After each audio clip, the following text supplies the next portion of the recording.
satu rahmat itu dari semenjak Nabi Adam ketika bertemu Hawa, mencintai Hawa, sampai punya anak Qabil, Habil, dan lain sebagainya, Iklimah, dan sebagainya. Sampai nanti manusia yang terakhir yang melihat matahari terbit dari arah barat, sampai melihat dan mendengar bagaimana malaikat Israfil menyalakan sangkakala, menjadikan bertanda habisnya dunia ini, itu satu rahmat. Di mana kita dengan satu rahmat itu dibagi-bagi seluruh manusia, dari awal sampai akhir. Kita sering kagum melihat bagaimana bapak dan ibu kita saling mencintai. Kita pernah kagum terhadap kisah cinta sejatinya seseorang dengan seseorang. Kita pernah merasa heran, pernah merasa terenyuh ketika melihat ada seekor kucing rela memberikan makanan kepada anaknya, lalu rela dia tidak makan makanan itu sampai anaknya itu makan semua yang dia bawa dari makanan itu. Semua itu hanya satu rahmat. Hanya satu rahmat. Nanti ketika sudah pindah ke surga 99 rahmat. Karena bayangkan, kalau saya sekarang mencintai istri saya, Masya Allah besar saya mencintai istri saya. Dan saya yakin juga sebaliknya. Selamat datang di channel Langkah Iman Istiqomah. Jangan lupa like, komen, dan subscribe. Dan semoga kita semua mendapatkan ilmu yang bermanfaat. Amin. Semoga Allah terus menambahkan kepada kita ilmu.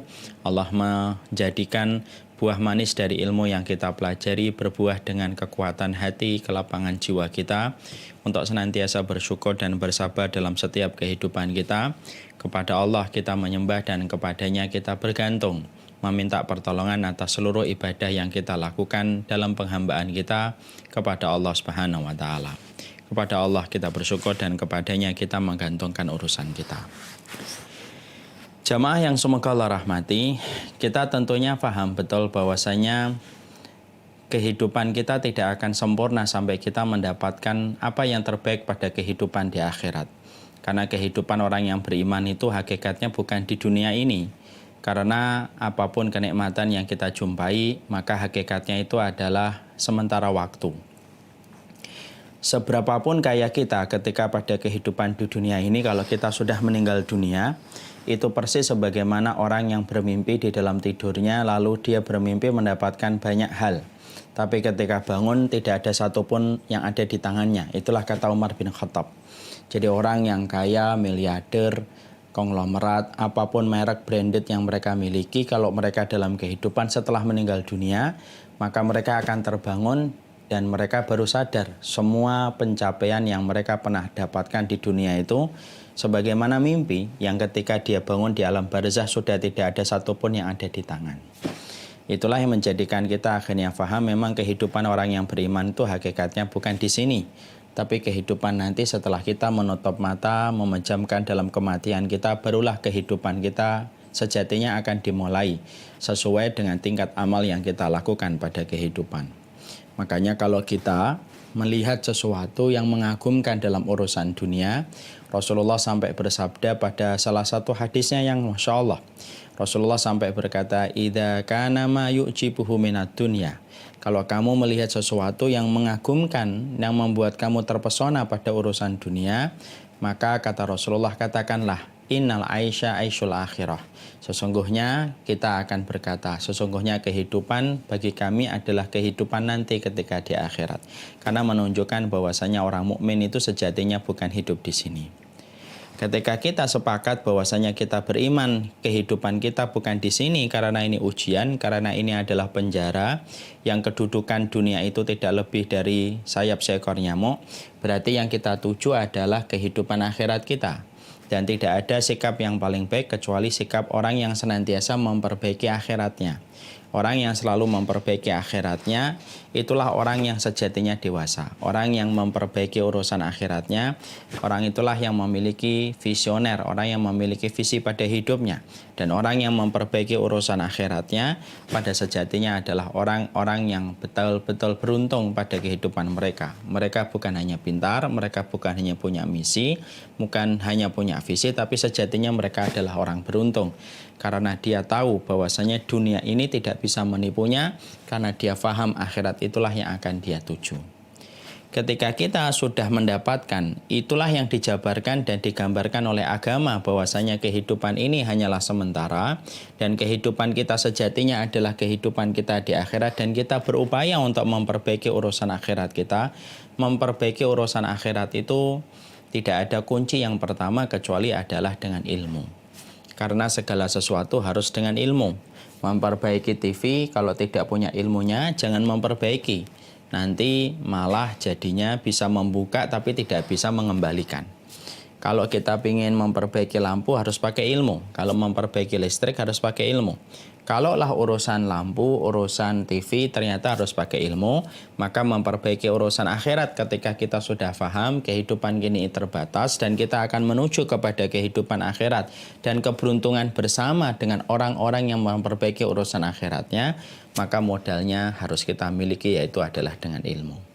Nah, itulah yang menjadi alasan bagi kita. Kenapa kita membahas tentang 175 jalan ke surga?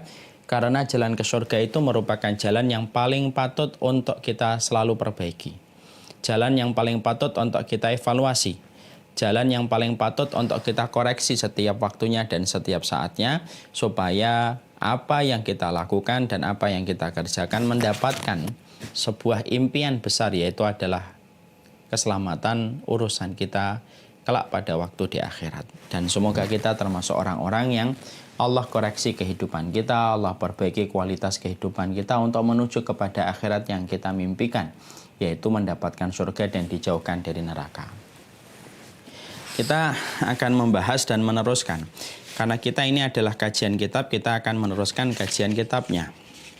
Kita kemarin sudah membahas banyak sifat-sifat surga, dan kita baru membahas tentang muqaddimah, yaitu membahas tentang muqaddimah prolognya, dan kita belum masuk pada pembahasan buku dan kitabnya.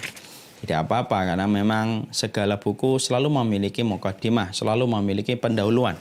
Tentunya kita bahas dulu pendahuluan, karena pendahuluan ini supaya memudahkan kita memahami isi buku. Dan pendahuluan pada buku ini, pendahuluannya menceritakan tentang surga dulu. Sifatnya semacam apa, dan beliau menceritakan agak detail, walaupun tidak terlalu detail, tapi agak detail, supaya kita memiliki pengetahuan dan pencerahan tentang masalah surga. Banyak di antara kita yang suka mendengar surga, tetapi ternyata sering sekali kita tidak paham tentang surga.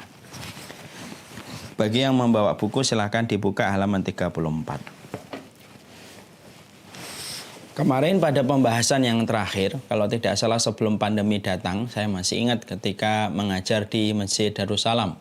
Masjid yang kita selalu rindukan, suasananya Masya Allah, atmosfer ketaatan dan jamaahnya luar biasa. Maka kita telah membahas bahwasanya di antara yang disampaikan dan dikabarkan oleh Allah dan Rasulnya tentang surga itu adalah tentang masalah syahwat yang dimiliki oleh penduduk surga. Nah, sebelum saya membahas panjang lebar tentang masalah ini, pada poin ke-16 saya sampaikan dulu, kenapa kok dibahas tentang syahwat? Mungkin nanti ada yang bertanya. Sebelum ada yang bertanya, saya jawab dulu. Kenapa di surga itu ada syahwat, Ustadz? Padahal syahwat itu konotasinya adalah negatif. Padahal kita sudah sering mendengar surga itu diisi dengan sesuatu yang sifatnya positif. Kenapa di surga ada syahwat? Nah, ini yang salah. Syahwat itu tidak selalu berkonotasi pada sesuatu yang sifatnya negatif. Karena sesungguhnya syahwat itu tergantung bagaimana kita menyalurkan.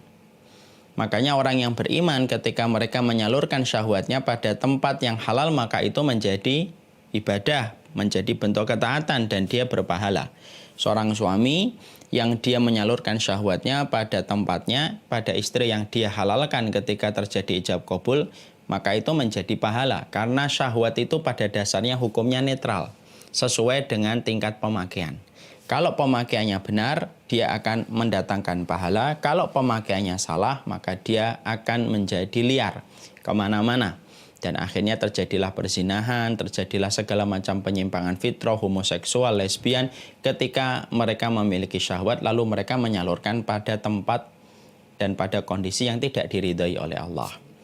Syahwat itu yang mendorong orang berzina, syahwat itu yang mendorong orang pakai narkoba, syahwat itu yang mendorong orang pakai narkotik, itu semuanya syahwat.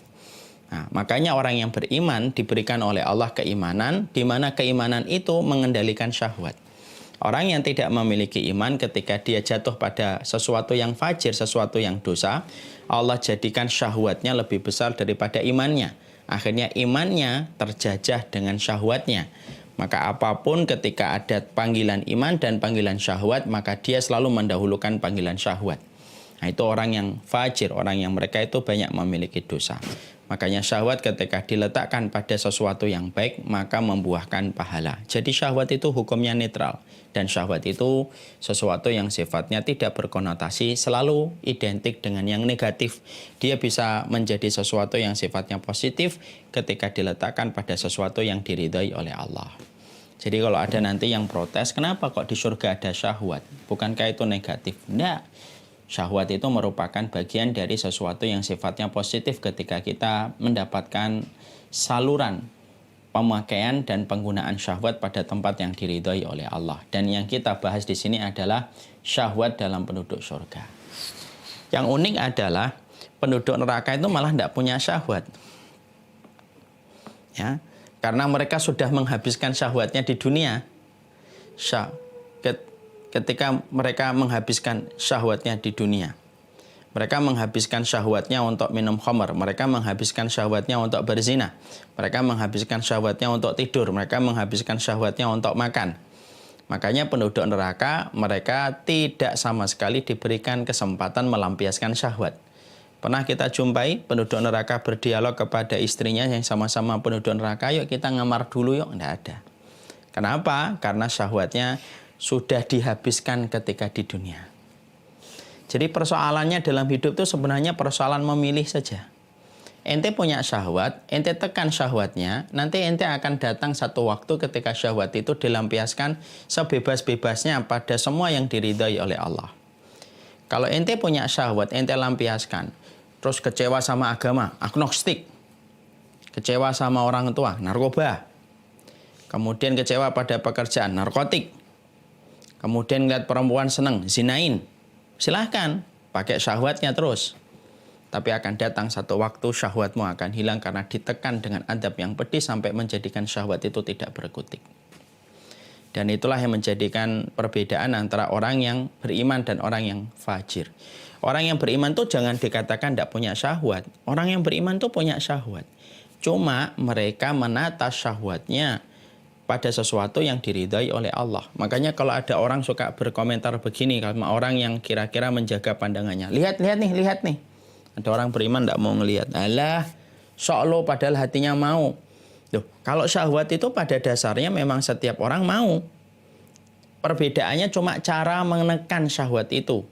Ada yang mampu menekan dan itulah tanda kecerdasan ketika dia tidak dikendalikan oleh nafsunya. Ada yang melampiaskan dan itulah menjadi tanda dia dikuasai dan dijajah sama syahwat. Makanya sampai Allah itu berfirman, afara'aita man ittakhadha ilahahu hawa. Kamu apa enggak memperhatikan? Disuruh merhatikan sama Allah itu karena apa? Karena tingkah orang kalau sudah dikuasai syahwat itu menggelikan sama orang yang tidak dikuasai sama syahwat. Orang kalau sudah dijajah sama syahwat, pikirannya itu syahwat terus. Makanya disuruh ngelihat sama Allah supaya kita tidak meniru bagaimana bobroknya orang ketika mereka sudah ngikutin syahwat. Coba maaf ya, saya pernah ngelihat bagaimana tontonan tayangan orang yang sakau. Itu kemudian dia ketika makan dikasih enak, minum dikasih enak, dia memilih barang yang menyiksa dirinya. Dan dia tidak bisa merasakan enaknya makanan, tidak bisa merasakan enaknya minuman, tidak bisa merasakan hangatnya pelukan bapak dan ibunya. Karena apa? Karena dia dijajah dengan syahwat ketika dia sudah mengadopsi, sudah kemudian mengkonsumsi narkotik ataupun narkoba. Orang semacam itu disuruh ngelihat sama Allah. Orang yang sudah diperbudak sama zina, kemanapun pandangannya ketika ngelihat perempuan, ya pandangannya itu pandangan zina terus. Jangan merasa bahwasanya dia bebas. Mungkin dia bisa bersembunyi di balik pakaiannya yang trendy, fashionable. Mungkin dia bisa bersembunyi di balik rambutnya yang rapi. Mungkin dia bisa bersembunyi di balik pakaian-pakaiannya yang branded. Tapi kemudian ternyata dia dijajah dengan zina. Sampai akhirnya pekerjaannya tidak ada yang dia lakukan kecuali bagaimana menyalurkan zinanya itu. Dan kita hidup pada waktu zina itu sedang diagung-agungkan, sampai pezina pun dianggap layaknya pahlawan. Maka itulah yang kemudian menjadikan kita akhirnya faham syahwat itu merupakan sebuah bagian yang tidak terpisahkan dalam kehidupan kita. Orang di neraka tidak punya syahwat karena mereka sudah habis syahwatnya di dunia. Di surga syahwat itu masih disisakan, bahkan dibuat oleh Allah berbeda dengan syahwat di dunia. Tapi disalurkan hanya pada tempat yang tepat, pada seseorang yang dihalalkan oleh Allah. Dan syahwat di surga itu memiliki perbedaan. Perbedaannya yang pertama, syahwat di akhirat yaitu syahwat di surga itu tidak mengarahkan kita kecuali kepada kebaikan.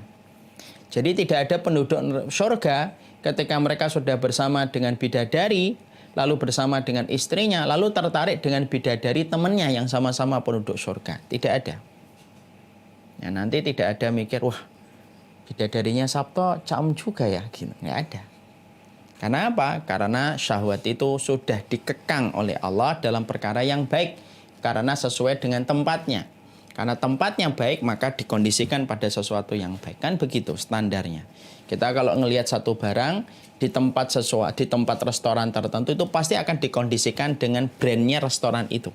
Maka syahwat itu nanti kalau sudah di surga, nanti dia akan dipackage bagaimana syahwat itu sesuai dengan kebaikan dan sesuai dengan keindahannya surga.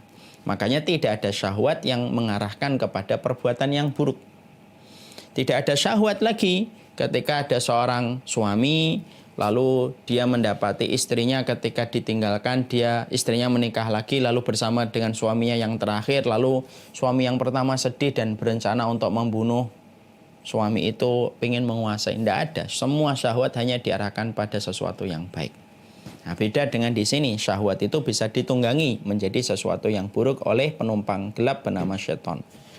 Yang kedua perbedaannya adalah kualitasnya dan kuantitasnya itu betul-betul luar biasa, di mana Allah memberikan porsi syahwat di akhirat itu jauh lebih besar daripada syahwat di dunia, untuk menunjukkan betapa besarnya nikmat yang akan didapatkan bagi mereka yang mampu menekan syahwatnya ketika di dunia.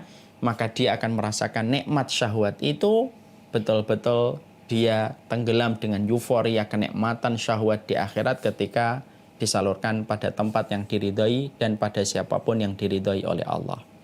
Jadi persoalannya itu filosofnya itu apa kalau sudah membahas tentang syahwat ini, terutama untuk laki-laki kan, karena memang laki-laki diuji dengan syahwat yang berbeda dengan wanita.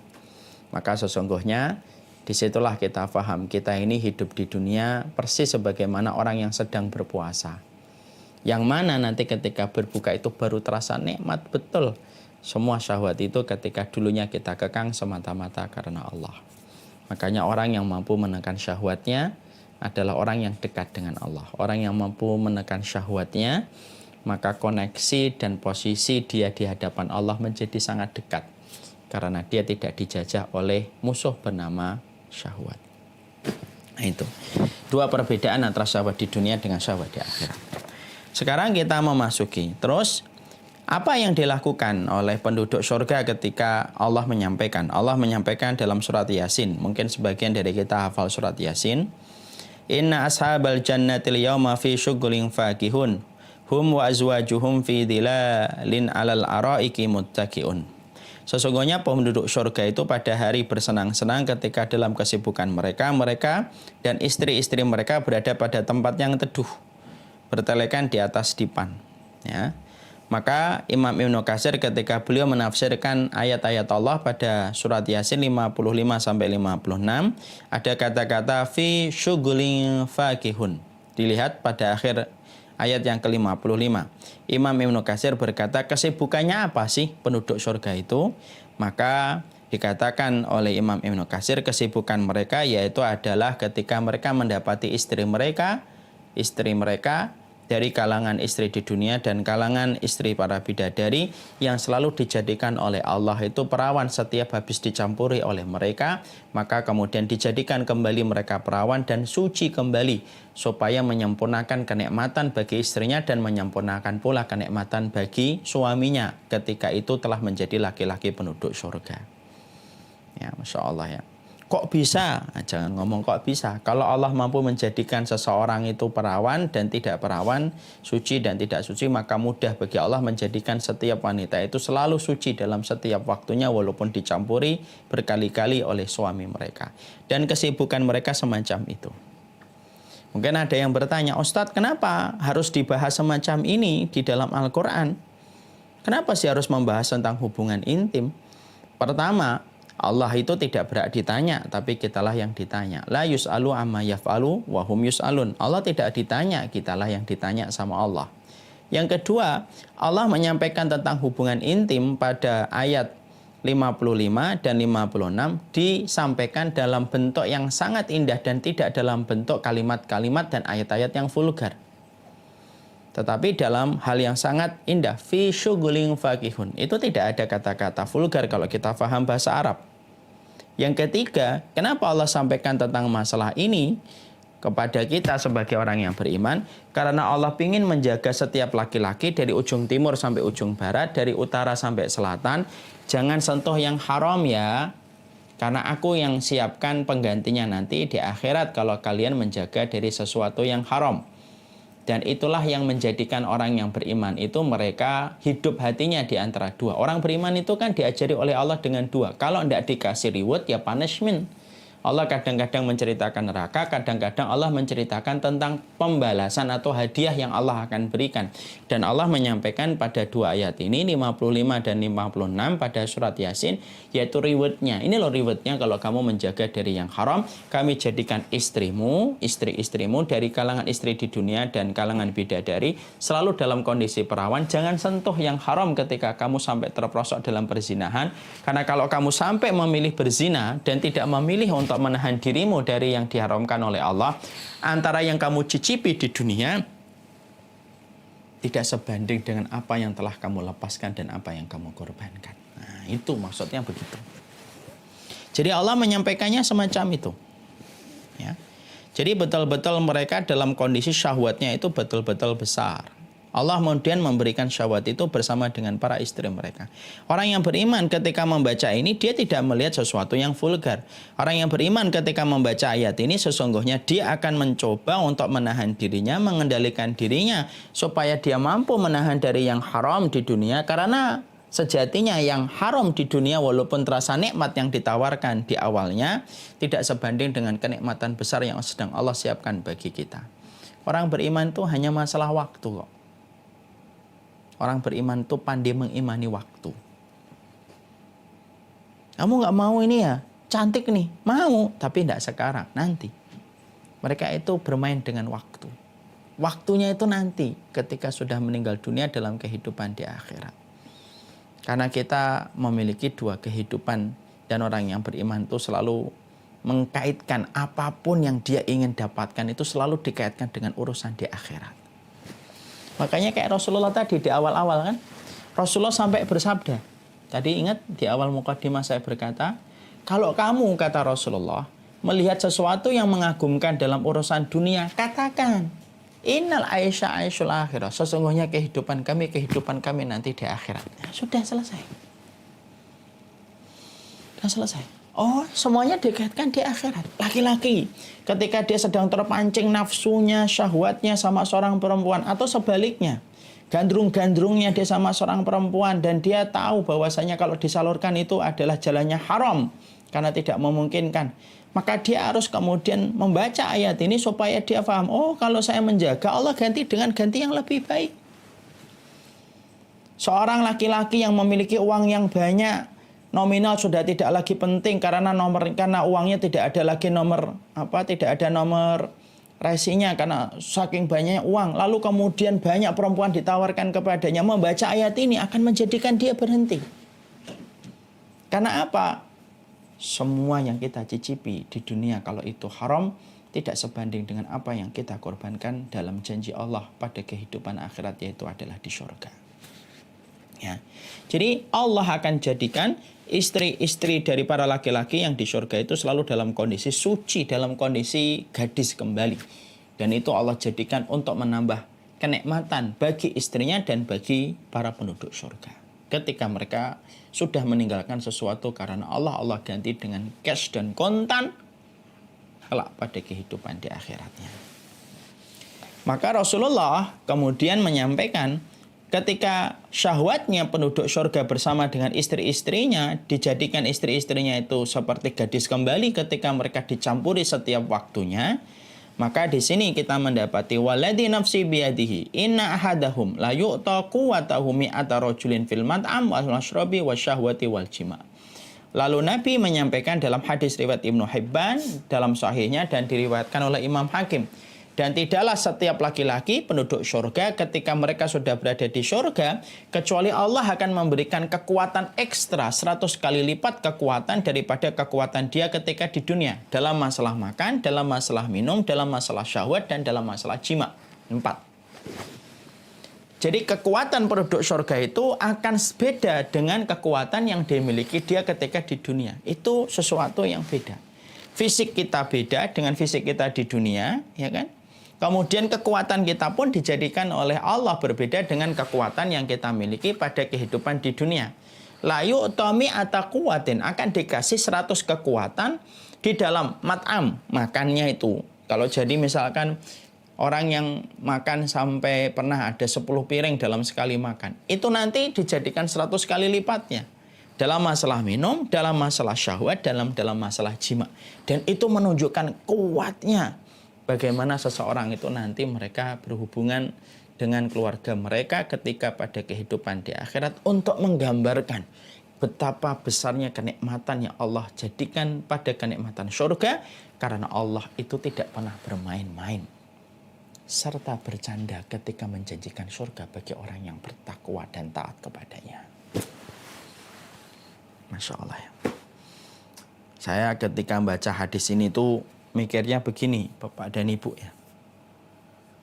Ini kan berarti ada syahwat, ada jima, makan dan minum, termasuk di dalamnya cinta. Cinta itu akan dijadikan lebih daripada cinta ketika di dunia. Kita ini saling menyayangi, saling mencintai, itu kalau boleh saya ulang kembali, saya pernah menyampaikan, tapi saya ingin menyampaikan kembali.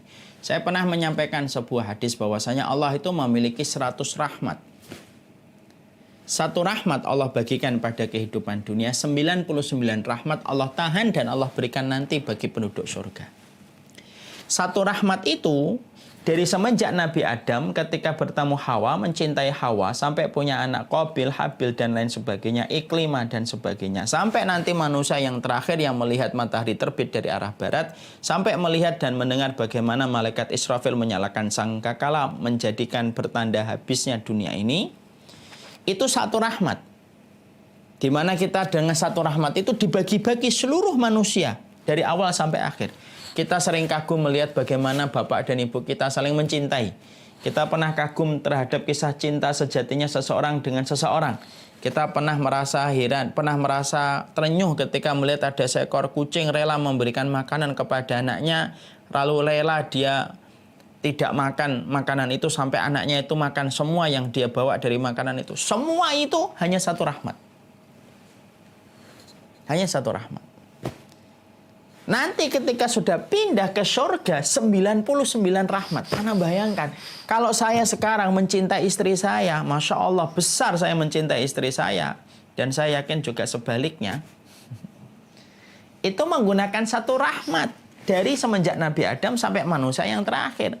Lah, terus nanti kalau di surga pakai 99 rahmat itu sebesar apa cintanya seorang suami kepada istri yang bertemu kembali di surga. Karena ketika di dunia aja sudah semacam itu. Ketika di dunia, contoh Sabto, cinta sama istrinya mau sampai kemudian meluber-luber. Itu baru di dunia, pakai satu rahmat yang dibagikan dari awal sampai akhir. Apalagi ketika di surga. Di surga itu tidak pakai satu rahmat, tapi pakai 99 rahmat. Bayangkan itu. Berarti cinta itu mentok. Cinta Korea mah nggak ada apa-apanya. Cinta fiktif dan buatan. Bukan cinta fiktif dan buatan. Makanya disitulah akhirnya kita menjumpai syahwatnya manusia akan dijadikan besar. Sampai urusan makan, urusan minum, sampai urusan syahwat, sampai urusan jima pun akan dijadikan besar. Makanya dengan pembahasan poin ke-16 pada buku ini akan menjadikan kita itu berpikir keras betul. Jangan ambil yang haram, jangan deketi yang haram supaya kamu layak untuk mendapatkan yang terbaik dari apa yang Allah persiapkan untuk dirimu. Allah mempersiapkan yang terbaik. Allah mempersiapkan yang maksimal. Bagi setiap orang yang mampu mereka menjaga syahwatnya karena Allah. Makanya Allah rawat syahwat itu sampai Allah akan berikan syahwat itu pengganti yang lebih baik. Dan Allah lipat gandakan itu. Ya. Maka disitulah kita menjumpai. Itulah kesibukannya para penduduk surga. Mungkin ada yang bertanya, itu kok disebut istri-istri Ustadz, kan banyak suami yang istrinya cuma satu di dunia. Yang dimaksudkan setiap Allah menyebut kata istri-istri bagi penduduk surga itu karena setiap penduduk surga itu nanti memiliki dua jenis istri. Istri yang pertama dari kehidupan di dunia, istri yang kedua adalah dari para bidadari yang Allah berikan tempatnya, kemahnya di depan rumah para penduduk surga, di mana kemahnya terbuat dari mutiara yang dilubangi sekitar 60 mil, maka di tempat itulah mereka menaruh istri dari kalangan bidadari. Tapi secantik apapun istri dari kalangan bidadari, semolek apapun istri dari kalangan bidadari, tidak akan pernah mampu mengalahkan istri cantiknya dari kehidupan di dunia. Karena bidadari tidak pernah melewati air mata, air ketuban yang pecah, perihnya ketika menyusui, tetesan air mata dan guratan kesedihan, mereka tidak pernah merasakan itu. Adapun para wanita yang mereka memasuki surga, mereka melewati tetesan air mata, air ketuban yang pecah, perihnya dia ketika menyusui, mengkristal, menjadikan dia wanita dunia yang memasuki surga, pemimpin para bidadari yang Allah berikan kepada setiap keluarga. Nah, itu yang kita jumpai, itu nomor 16. Nomor 17, setelah membahas tentang masalah syahwat, setelah membahas tentang masalah hubungan intim mereka, kemudian yang nomor 17, yaitu adalah sifat kuda-kuda penduduk surga dan tunggangan mereka. Nah, tentunya, kenapa kok disebutkan kuda dulu? Tentunya, kuda ini memiliki sebuah keistimewaan. Allah itu membebankan kepada kuda kewajiban yang Allah tidak bebankan kepada hewan-hewan yang lain. Salah satu di antara jasa besarnya kuda ketika Allah menciptakan, kuda itu ketika tertambat pada jalan perjuangan maka mengalirkan keberkahan. Makanya sampai Allah berikan pujian Allah kepada kuda, wal adiyati dabha, yaitu kuda-kuda perang yang gesit melesat maju ke medan peperangan, ya. Ini menunjukkan bahwasanya kuda itu memiliki keistimewaan yang besar, ya. Dan kuda itu selalu terdepan di dalam front perjuangan untuk menegakkan kalimat Allah. Makanya kalau ada laki-laki di dalam Islam, kok dia tidak mau berjuang maju dan merengsek ke front terdepan untuk memperjuangkan kalimat Allah, ya berarti penciptaannya lebih rendah kualitasnya daripada kuda. Karena kuda itu kalau dimiliki sama orang solih, kuda itu dipakai untuk membantu dia memperjuangkan agama Allah supaya semerbak wanginya agama Allah itu seantero penjuru dunia. Nah, itulah kuda. Makanya kuda itu memiliki keistimewaan. Makanya Rasulullah SAW sampai menyebutkan di banyak sekali hadis bahwasanya sesungguhnya sesungguhnya barokah itu terdapat di ubun-ubun kuda. Yang mana ketika kita memilikinya, merawatnya dengan niatan merawat kuda itu supaya nanti membantu kita untuk menegakkan agama Allah, maka pada saat itulah kita akan mendapatkan keberkahan. Makanya salah satu jenis olahraga yang berpahala karena masuk pada kategori olahraga sunnah itu apa? 3, yaitu adalah berkuda, memanah, dan berenang. Dan kuda itu memiliki keistimewaan yang besar, ya. Makanya sebenarnya hewan yang Allah ciptakan itu jenisnya itu ratusan ribu bahkan jutaan. Tapi di antara jutaan hewan yang Allah ciptakan pada kehidupan manusia, ternyata yang menempati pujian-pujian Allah itu kuda, onta, semut, madu, semut kok madu, kemudian lebah, lalu kemudian beberapa hewan yang lainnya. Di mana kuda itu salah satu di antara hewan yang memiliki posisi dan kedudukan yang besar di sisi Allah. Makanya ketika Rasulullah menyebutkan tentang masalah hewan, yang disebutkan pertama kali adalah tentang masalah kuda. Ya. Sekarang sifat kuda penduduk surga dan tunggangan mereka. Nah, poin yang ke-17 kalau kita lihat, poin ini sekaligus menjawab tentang pertanyaan. Karena banyak sekali keluarga-keluarga yang memiliki hewan peliharaan itu suka sekali bertanya sama saya, Ustadz, nanti kalau saya di surga saya bisa bertemu dengan hewan peliharaan saya tidak? Ada yang suka dengan kucing, lalu kucingnya mati, tanya apakah dia nanti bisa ketemu lagi dengan kucingnya. Ada yang punya peliharaan kura-kura, marmut, apapun peliharaan kita, apapun binatang yang kita miliki, maka sesungguhnya di situ kita harus paham bahwasanya ada beberapa hewan yang kembali dihidupkan oleh Allah sesuai dengan kehendak yang Allah berikan. Nah, kita baca dulu hadisnya. Wa an Sulaiman bin Buraidah. Saya langsung bacakan terjemahnya. Ana rajulan sa'alan Nabi sallallahu alaihi wasallam, "Ya Rasulullah, hal fil jannati min khailin?" Dari Sulaiman bin Buraidah dari ayahnya, ada seorang laki-laki yang bertanya kepada Nabi, "Ya Rasulullah, apakah di dalam surga itu ada kuda?"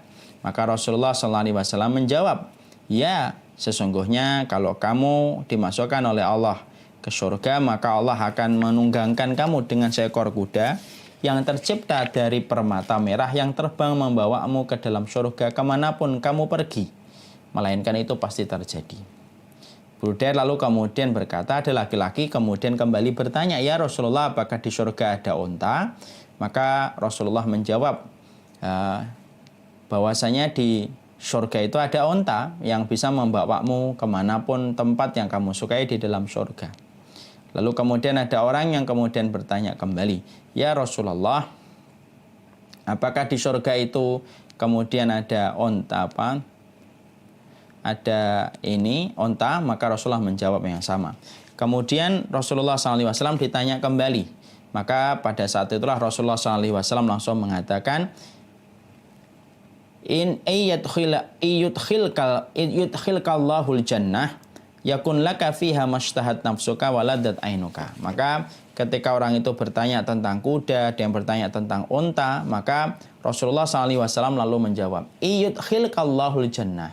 Kalau Allah itu memasukkan kamu ke surga, yakun laka fiha, kamu akan mendapatkan di dalamnya mashtahat nafsuka waladat ainuka. Apapun yang kamu inginkan, apapun yang kamu mau, maka akan Allah hadirkan. Dari jawaban ini, disitulah kita akhirnya paham Rasulullah itu mewakili jawaban dengan dua hewan, yaitu adalah kuda dan unta. Tapi bukan berarti bahwasanya di surga cuma ada dua binatang ini. Pada dasarnya ada binatang-binatang yang Allah akan berikan. Karena salah satu di antara fasilitas orang ketika mereka di surga itu, fasilitas di surga itu apa? Kullu mashtahat nafsuka waladat ainuka. Apapun yang ada, yang kamu inginkan, apapun yang kamu ingin peroleh, apapun yang kamu ingin dapatkan, itu kamu silahkan, kamu akan mendapatkan di surga. Maka jawaban ini bisa mewakili dari sebuah pertanyaan yang membutuhkan jawaban. Nanti apakah kucing ada enggak Ustadz? Apakah hewan, saya punya burung, apakah ada atau tidak? Kalau kita melihat jawaban yang diberikan oleh Rasulullah, jawabannya simpel dan sederhana. Mashtahat nafsuka waladat ainuka. Apapun yang kamu mau, kamu dapat. Ya, tentunya hewan-hewan yang sifatnya memang sesuai dengan keindahan surga. Artinya, insya Allah semua hewan-hewan itu ada. Maka disitulah akhirnya kita paham, ada hewan-hewan yang kembali dihidupkan oleh Allah. Cuma penciptaannya tentunya tidak sama dengan proses penciptaan hewan-hewan itu ketika di dunia. Kalau proses penciptaan hewan-hewan itu ketika di dunia, mereka itu diciptakan dari mungkin daging. Kalau kita melihat apa yang disampaikan oleh Rasulullah di sini, yaitu dibuat yakutatin hamraun. Yakutah itu permata, hamra itu merah. Berarti rata-rata hewan nanti diciptakan dalam bentuk yang seindah-indahnya, yaitu sebagaimana permata kemerah-merahan tapi hidup. Permata tapi hidup, Masya Allah ya. Kita kalau sudah melihat permata merah, yakutah, hamroh, itu kan salah satu jenis permata yang paling mahal. Saking indahnya, sinarnya berkilau luar biasa. Lah itu dijadikan hidup dalam bentuk kuda. Itu dijadikan hidup dalam bentuk unta. Itu dijadikan hidup dalam bentuk berbagai macam hewan. Dan itu menjelaskan kepada kita bahwasanya ada beberapa hewan yang mereka itu nanti dihidupkan kembali oleh Allah. Apakah semuanya Ustadz? Ataukah kemudian lebih sedikit? Ataukah lebih banyak? Hanya Allah yang mengerti. Kalau sudah perkara-perkara yang detail, kecil-kecil gitu, dan tidak ada penjelasannya, jawaban paling selamat bagi orang yang beriman di dalam akidah Ahlussunnah wal Jamaah, hanya Allah yang tahu. Semut-semut nanti ada atau tidak Ustadz? Corona nanti ada atau tidak? Hanya Allah yang tahu. Hanya Allah yang mengerti. Tapi disitulah kita akhirnya paham bahwasanya hewan-hewan itu ada yang dihidupkan kembali oleh Allah Subhanahu wa taala. Kita baca lagi hadisnya selanjutnya. Nabi Ayyub qala atan Nabi sallallahu alaihi wasallam Arabiyun faqala ya Rasulullah inni uhibbul khayla fi afil jannati khailun. Maka kemudian ada seseorang yang datang kepada Rasulullah dari sahabat Abu Ayyub. Ada seorang Arab Badui. Sesungguhnya saya itu senang sama kuda ya Rasulullah. Apakah di dalam surga itu ada kuda?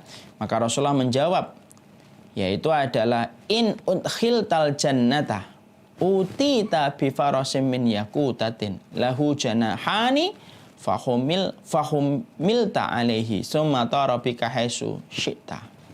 Maka langsung dijawab, apabila kamu telah dimasukkan ke dalam surga, maka kamu akan diberikan seekor kuda yang tercipta dari permata yang memiliki 2 sayap.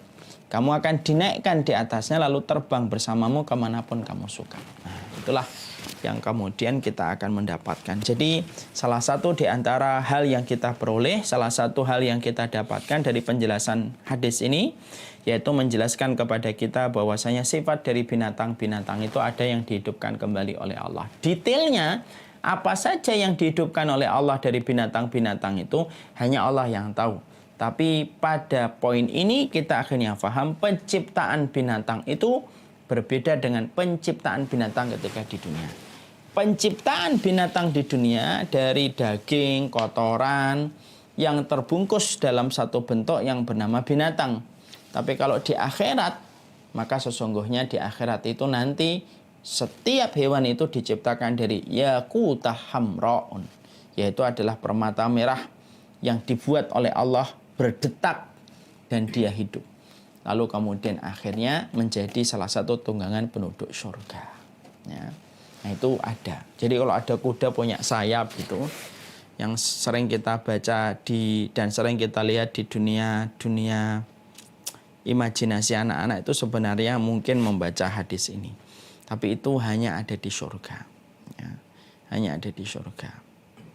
Makanya ini termasuk salah satu kenikmatan surga yang besar yang semoga kita termasuk penduduk di dalamnya.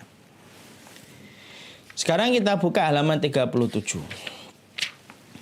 Setelah kita membahas tentang berbagai macam hal yang berkaitan tentang surga, pernik-perniknya, dan segala macam yang berkaitan tentang surga, sebelum kita membahas tentang apa saja yang bisa menjadi langkah kita menuju kepada surga yang Allah ciptakan dan Allah sediakan untuk kita, maka kita membahas di sini ketetapan bahwasanya penghuni surga nanti akan melihat Allah dan itu merupakan kenikmatan yang paling afdal di surga. Artinya, kenikmatan paling tinggi di surga itu bukan terletak kepada kita ketika bersama dengan para bidadari. Bukan itu. Kenikmatan surga itu bukan ketika engkau punya rumah di surga yang Allah sediakan dari mutiara dan permata. Bukan itu. Kenikmatan surga itu ketika kamu mendapati istrimu selalu dijadikan gadis dan selalu perawan. Bukan itu. Surga itu semuanya kenikmatan. Tapi di antara puncak kenikmatan ketika manusia itu nanti di surga, yaitu adalah ketika mereka akan bertemu dengan Allah secara langsung. Wujuhu yawma idzin nadirah ila rabbiha nadhirah. Wajah mereka berseri-seri ketika mereka itu melihat langsung kepada Allah Subhanahu wa taala. Jadi semua kenikmatan surga dari bidadari, kuda yang bisa terbang yang membawa kita kemanapun yang kita mau, kenikmatan mendapatkan rumah dari permata, syahwat yang dijadikan 100 kali lipat, semua itu kenikmatan tanpa batas. Tapi puncaknya dari semua kenikmatan itu, yaitu adalah ketika seorang manusia nanti melihat kepada Allah Subhanahu wa Ta'ala. Makanya kita baca di dalam surat Hud, surat Yunus, ya. Di dalam surat Yunus ayat yang ke-26, Allah berfirman, Lilladzi ahsanu al-husna wa ziyadah. Maka Allah menyampaikan pada surat Yunus 26, bagi mereka yang ahsanu, dia berbuat baik, maka dia mendapatkan husna. Husna itu surga. Wa ziyadah, dan tambahan. Ziyadah itu dari kata zada yazidu. Dia mendapatkan tambahan. Tambahannya apa? Kan sudah ada surga. Emang ada tambahan lagi dari surga? Ada. Ziyadahnya apa? Kamu bukan hanya mendapatkan surga, tapi kamu mendapatkan tambahan, di mana tambahan itu lebih besar daripada surga, yaitu melihat wajahnya Allah secara langsung. Makanya di dalam akidah Ahlussunnah wal Jamaah, para ulama menyampaikan ketetapan bahwasanya kelak setiap penduduk surga ketika mereka berada di antara bilik-biliknya surga dan kamar-kamarnya surga yang indah tiada tara, puncaknya bukan terletak pada rumahnya, puncaknya bukan terletak pada pakaiannya, puncaknya bukan terletak pada dipannya, tapi puncak dari kenikmatan surga itu bertemu dengan wajahnya Allah. Maka kenikmatan melihat wajahnya Allah itu luar biasa, sampai-sampai membuat tawar nikmat-nikmat yang lainnya kalau sudah berhadapan dengan wajahnya Allah. Makanya ada sebuah hadis Rasulullah SAW, ketika para penduduk surga sedang menikmati apa yang Allah janjikan bagi mereka ketika di surga, tiba-tiba muncul dari atas surga itu sebuah cahaya yang begitu indah, yang sampai mengenai kepada para penduduk surga, sampai saking indahnya para penduduk surga berhenti sejenak dari semua aktivitas dan kesibukan mereka ketika sedang melampiaskan apa yang menjadi janjinya Allah. Mereka melihat dan mendoakan kepala mereka ke atas, dan mereka mendapati Allah itu ada di atas kepala mereka. Sebagaimana kita melihat bulan, sebagaimana kita melihat matahari tanpa batas, tanpa berdesak-desakan. Karena nanti kita melihat Allah itu tanpa berdesak-desakan dari tempat kita masing-masing. Kita kemudian melihat sesuatu yang sangat indah betul. Dan ketika melihat itu, Allah menyampaikan salam. Assalamualaikum ya ahlal jannah. Assalamualaikum wahai penduduk surga. Penduduk surga itu saking nikmatnya gitu, mereka melihat Allah terus. Fala yaltafitu ila syai'in minan naimi madamu yang turuna ilaihi. Mereka tidak berkedip, mereka tidak menoleh ke kanan, mereka tidak menoleh ke kiri. Saking indahnya mereka ketika bertatap wajahnya Allah secara langsung.